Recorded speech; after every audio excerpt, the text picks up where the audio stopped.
Hi friends, welcome back to tasty recipes. ఈరోజు tips పాటిస్తూ milk బ్రెడ్ని తయారు చేసుకుందాము. టిప్ 1, బ్రెడ్ తయారు చేసుకునేటప్పుడు మెజర్మెంట్స్ చెప్పిన విధంగా కరెక్ట్గా ఉండాలి. బేకరీ ఐటమ్స్ ఏట్లకైనా కానీ మెజర్మెంట్స్ అనేవి కరెక్ట్గా చూసుకోవాలి. టిప్ 2, బ్రెడ్ని బేక్ చేసుకునేటప్పుడు ప్రీ హీట్ కంపల్సరీ చేయాలి, లేదంటే బ్రెడ్ పర్ఫెక్ట్గా రాదు. అరకప్పు కొలుచుకుని పాలని, కాచిన పాలు వేడిగా ఉండాలి. నేను కాచిన పాలు వేడిగా ఉన్నవి ప్లాస్టిక్ దాంట్లో వేయడం ఎందుకని చెప్పి వేరే కప్పులోకి తీసుకుని వేస్తున్నాను. కానీ కొలత మాత్రం అరకప్పు కరెక్ట్గా తీసుకోవాలి.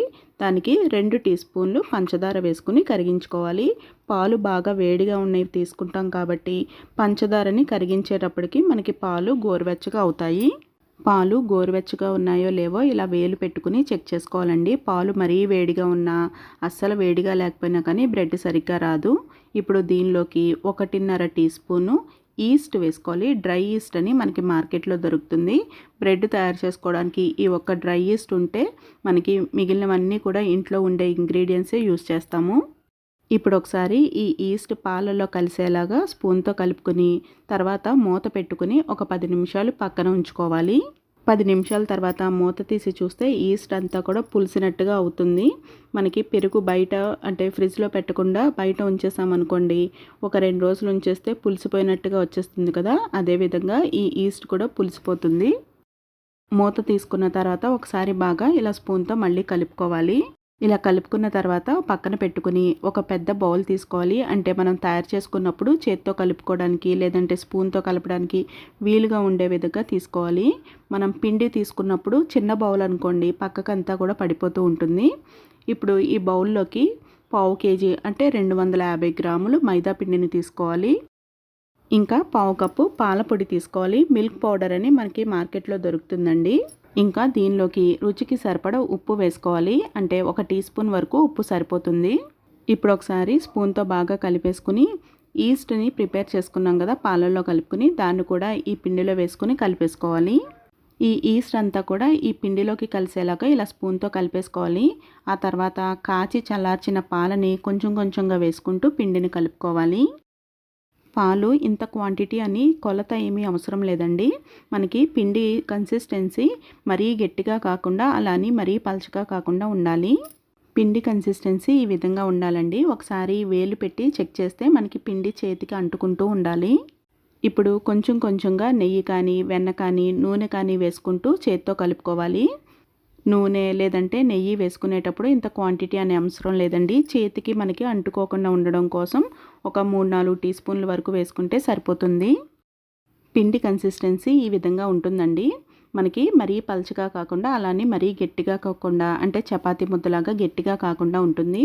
ఇప్పుడు గిన్నెకి కొంచెం నూనె కానీ నెయ్యి కానీ రాసుకుంటే పిండి అడుగున అంటుకోకుండా ఉంటుంది. ఇప్పుడు మూత పెట్టుకుని ఒక గంటన్నర పాటు పక్కన ఉంచుకోవాలి. గంటన్నర పాటు పక్కన ఉంచేటప్పటికి మనకి ఈ విధంగా డబుల్ సైజ్ అయిపోతుంది పిండి అంతా కూడా. సీజన్ని బట్టి మనకి టైం అడ్జస్ట్ చేసుకుని పెట్టుకోవాలి. ఇప్పుడు మళ్ళీ ఒకసారి బాగా కలుపుకొని ఒక 5 నిమిషాల పాటు మర్దన చేసుకోవాలి. ఇలా మర్దన చేసేటప్పుడు ఎక్కువ ప్రెషర్ అప్లై చేయకూడదు. ఇప్పుడు చపాతీ పీట మీద కొంచెం మైదా పిండిని వేసుకుని ఈ పిండి అంతా కూడా ఇలా స్ప్రెడ్ చేసుకోవాలి. మరీ పల్చగా చేసుకోకూడదండి. కొంచెం ఈ విధంగా మందంగా దలసరిగా ఉండాలి. ఇప్పుడు వీడియోలో చూపించిన విధంగా రోల్ చేసుకోవాలి. గ్యాప్స్ లేకుండా రోల్ చేసుకోవాలి.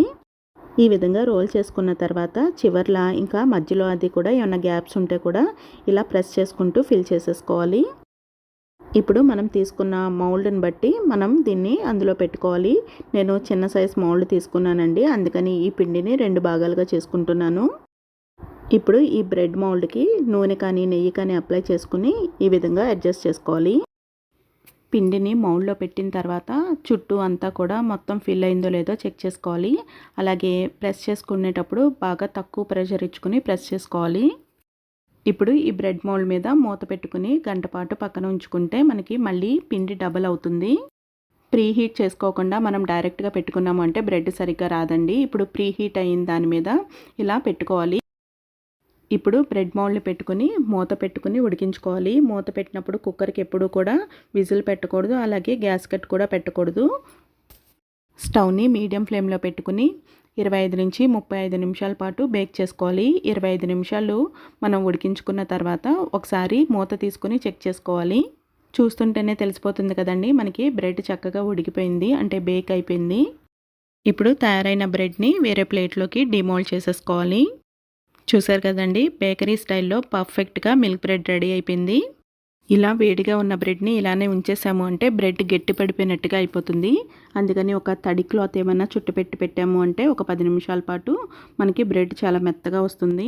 10 నిమిషాల తర్వాత క్లాత్ తీసేసి కట్ చేసేసుకోవాలి. బేకరీ స్టైల్లో మిల్క్ బ్రెడ్ రెడీ అయిపోయిందండి. మిల్క్ బ్రెడ్ రెసిపీ చూసారు కదండి. ఈ వీడియో మీకు నచ్చినట్టయితే సబ్స్క్రైబ్ చేసుకోవడం మర్చిపోకండి. మరొక ఇంట్రెస్టింగ్ వీడియోతో మళ్ళీ కలుద్దాము. Thank you for watching food re channel.